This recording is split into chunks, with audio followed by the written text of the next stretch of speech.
et hus fra 60'erne, hvor der skal laves en tilbygning.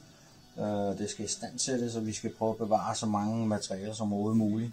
Og hvis vi kigger lidt på deres køkkenalrum, så prøver vi ligesom at åbne det op, så man får en eller anden form for bæring henover her. Et stort åbent rum, og så man får mulighed for at kunne stå ved vasken og ligesom kunne kigge direkte ud i haven her, ikke? Der vil være et ret flot udsyn, og der vil være en gennemlysning her den anden vej fra. Så man vender ligesom fronten fra køkkenet ud mod spiserummet og ud mod haven, som er ret flot anlagt. Og her der ser vi så selve facaden, og vi ser så at det skur, der er lavet her i dag, det bliver så lavet om til at være skure og en lille overdækket anneks. Den her have er ret flot anlagt.